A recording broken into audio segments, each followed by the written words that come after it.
एक अनोखी प्रेम कहानी। साक्षी का परिवार मिडिल क्लास से है। परिवार में माँ पिता है। साक्षी के जीवन में तब जिम्मेदारियां बढ़ जाती है जब एक दिन अचानक उसके पिता को पैरालिसिस आ जाता है। साक्षी पर अब उसके छोटे भाई और एक छोटी बहन के साथ साथ पिता के इलाज और घर चलाने का बोझ भी आ जाता है। तो साक्षी ग्रेजुएट है। वो अब नौकरी करके सारे घर की जिम्मेदारी अच्छे से संभाल रही है। उसे अब अपनी फैमिली के अलावा कुछ दिखाई नहीं दे रहा है। पिता और माँ को साक्षी पर गर्व है। साक्षी ने इस दौरान कई अच्छे रिश्ते को मना कर दिया है। इनमें से कुछ उनके रिश्तेदार ने बताए थे, इसीलिए रिश्तेदार अब साक्षी से थोड़ा जलने लगे हैं। साक्षी को एक अच्छा लड़का रचित कुछ दिनों से फॉलो कर रहा होता है। लड़के को साक्षी अवॉइड करती है, लेकिन उस लड़के रचित का रिश्ता लेकर उसकी माँ उसके घर आ जाती है। वो लड़का अच्छे पैसे वाली फैमिली से था। साक्षी को अब अपने माँ और पिता का बहुत ज़्यादा प्रेशर होता है। इसी वजह से वो काफ़ी मनाने के बाद मान जाती है, लेकिन वो एक शर्त रखती है कि वो अपने घर को संभालेगी और नौकरी नहीं छोड़ेगी। लड़के की माँ यह मान जाती है। जल्दी से शादी करवा दी जाती है। रचित शादी के दिन कई दिनों के बाद उसे दिखाई देता है। बहुत नर्वस लग रहा है। वो जिससे पीछे पड़ा रहता था, शादी उसी से हो रही है, लेकिन फिर भी उसके चेहरे पर खुशी नहीं है। साक्षी को बात अजीब लगती है। उसको अंदेशा हो जाता है कि कुछ तो गड़बड़ है। सुहागरात की सेज पर बैठी है और बाहर से कई मर्दों की आवाज़ आ रही है। तभी वो बैठी बैठी सोचती है कि वो उन्हें आवाज़ से कैसे पहचानेगी, क्योंकि अभी तक उसने उसकी आवाज़ सुनी ही नहीं। और फिर रचित कमरे में आता है। चेहरे का रंग पूरा उड़ा हुआ रहता है। साक्षी एक नज़र में चुपके से उठाकर उसे देखती है। वो भी बिस्तर के एक कोने में बैठ जाता है। कई देर हो जाती है। साक्षी को अजीब लगता है, क्योंकि रचित ना कुछ बोलता है और ना कुछ उसके पास आता है। फिर भी साक्षी ही पहल करती है। सुनिए, आप इतने नर्वस मत होइए, आप मुझे पसंद है। रचित उसकी ओर मुड़ता है। साक्षी उसको पूछती है, क्या हुआ, आप खुश तो है ना? रचित केवल गर्दन हिलाता है। साक्षी बोलती है, मुझे आपसे बहुत सारी बातें करनी है, लेकिन आप तो पहल ही नहीं कर रहे। चलिए अब करते हैं। रचित अब भी चुप रहता है। साक्षी फिर बोलती है, आप कुछ बोल क्यों नहीं रहे? रचित की आंखों में आंसू आ जाते हैं। साक्षी घबरा जाती है। क्या हुआ, मुझे बताइए तो। रचित अब साइन भाषा में बताता है कि वो बोल नहीं सकता। साक्षी को धक्का लगता है।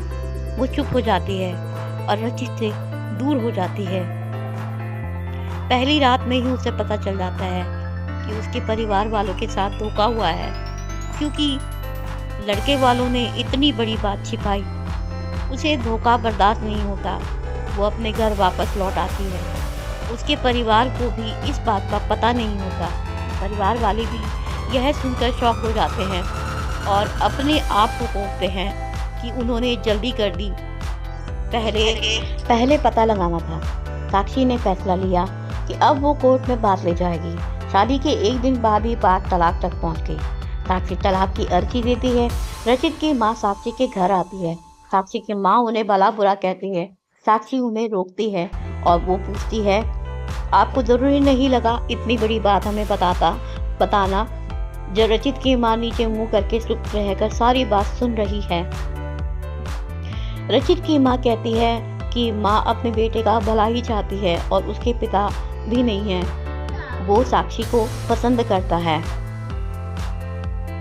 इसीलिए वो साक्षी से शादी करना चाहता था। मैंने हिम्मत की बोलने की, मगर मैं कर नहीं पाई।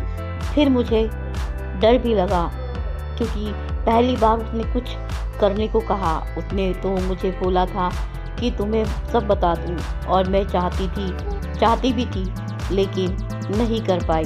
मैंने रचित को भी झूठ बोला कि तुम मान गई, लेकिन शादी के पहले उसे सब पता चल गया कि मैंने उसे झूठ बोला है। तब तक देर हो गई थी। इसीलिए वो खुश नहीं था। साक्षी, शायद तुम मुझे समझ पाओ। साक्षी अभी भी गुस्से में है। वो बोलती है कि मुझे रचित के ना बोलने से कोई प्रॉब्लम नहीं है। गुस्सा सिर्फ इस बात का है कि आपने धोखा दिया, झूठ बोला और वो मुझे बर्दाश्त नहीं। तलाक की अर्जी के बाद रिश्तेदार तो साक्षी और उसके परिवार की इस हालत पर खुश हैं। वही तलाक में अभी कुछ महीने का समय है। साक्षी अब अपने घर पर पहले की जीवन शैली में लौट आई है। वो जॉब पर जाती है और कुछ दिनों बाद फिर रचित उसे दिखाई देता है, दूर से ही बस। अब वो साक्षी को देखता है। साक्षी के ऑफिस के बाद वो लगातार 15 दिनों तक साक्षी उसे अवॉइड करती है। फिर भी एक दिन उसके पास जाकर बोलती है, अब यह सब करने से कुछ नहीं होगा और मैं नहीं चाहती कि तुम कुछ नाटक करो, इसलिए यहाँ आना बंद कर दो, समझे? साक्षी की बातें वो सुन रहा है। वो साक्षी को इशारों में कॉफी पीने को कहता है, लेकिन साक्षी वहां से चली जाती है। अगले दिन फिर वही रचित खड़ा रहता है। साक्षी उसके पास जाकर कहती है, कॉफी पीकर मेरा पीछा छोड़ दोगे? रचित गर्दन हाँ में हिलाता है। टेबल पर दोनों आमने सामने बैठ गए हैं। रचित अपने फोन में एक मैसेज टाइप करता है। साक्षी उसको देख भी नहीं रही है। साक्षी के फोन में मैसेज आता है। रचित का लिखा हुआ होता है, sorry but I really love you so much. कोई भी अपनों के लिए सबसे अच्छे उपहार बोलने वाला तुम्हें मुझसे ज़्यादा प्यार नहीं कर सकता, और बात तो झूठी भी कर सकता है, लेकिन आंखें हमेशा सच बोलती हैं। एक बार मेरी आंखों में देख लो, फिर तुम्हें जो सही लगे वो करना। साक्षी का सारा गुस्सा मैसेज पढ़ते ही चला गया। वो धीरे से अपनी आंखें उठाकर रचित की आंखों में देखती है। उसकी आंखों से आंसू निकल आते हैं। वही वो उसको बोलती है, पहले ऐसी बात नहीं लिखी, आज तक कभी किसी ने ऐसे नहीं समझाया। और रचित को बोले, चलो मेरा सामान वापस तुम ही उठा कर ले जाओगे। रचित उठकर साक्षी को हक करता है। आज की ये कहानी यही समाप्त होती है। हमें लाइक से सब्सक्राइब करना ना भूलें। तब तक के लिए